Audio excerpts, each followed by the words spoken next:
Agartala did writers অ্যাসোসিয়েশনের নির্বাচনে নির্বাচিত হয়েছে 11 জন প্রতিনিধি ভোটদানের মাধ্যমে।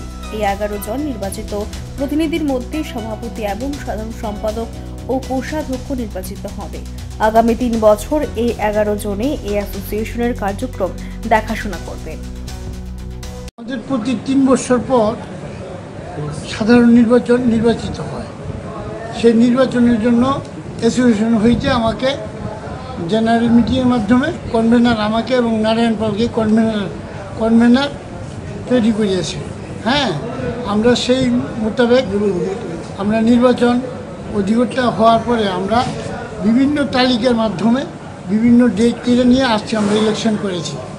ইলেকশন খুব সুন্দর হয়েছে এবং মোটামুটি আমাদের 99% ইলেকশনে ভোটাররা ভোট দিয়েছে, কোনো প্রবলেম নেই এবং সুন্দরভাবে ভোট হয়েছে, খুব আনন্দের মধ্যে ভোট হয়েছে। এখন আমরা মোটামুটি রেজাল্ট পেয়ে গেছি। 13 জনের মধ্যে 2 জন বাদ দেওয়ার কথা, কিন্তু একটা ভোট টাই আপ হবে, ডবল হয়ে গেছে, একই সংখ্যা 2 জন পেয়ে গেছে। এটা আমরা নির্বাচন কমিশনার ঠিক করব কীভাবে তাদেরকে কারে রাখা যায়, কার বাদ দেওয়া যায়, হয় টসের মাধ্যমে নতুবা নির্বাচন কমিশনারের নিজস্ব পাওয়ারে। হ্যাঁ, এখন পর্যন্ত আমাকে সবাই মেম্বাররা সহযোগিতা করছে, ভোটাররা সহযোগিতা করছে। এতে আমি খুব খুশি এবং আনন্দিত। নামগুলো বলো।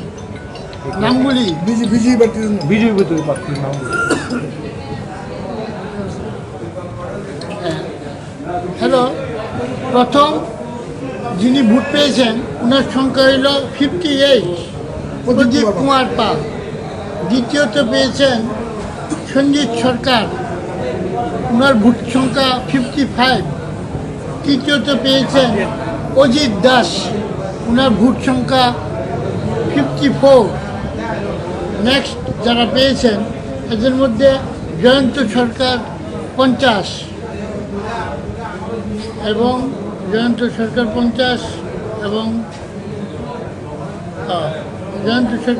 এবং সন্দীপন চক্রবর্তী 46, দীপক চৌধুরী 45,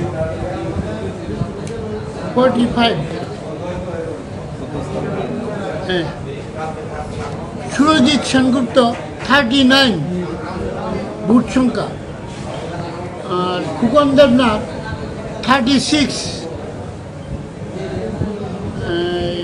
মিঠুন দাস 41, শানু মিয়া, মোহাম্মদ শানু মিয়া 34, তারপরে সুনীল পাটোয়ারি 31 এবং অমলেন্দু দত্ত 31, তারা টাইপ আছে। এবং প্রসেনজিৎ চৌধুরী যিনি লয়েস্ট ভোট পেয়েছেন 13। আর সবচেয়ে হাইয়েস্ট ভোট কে পেয়েছে? প্রদীপ কুমার পাল। কত পেয়েছে? উনি পেয়েছেন 58।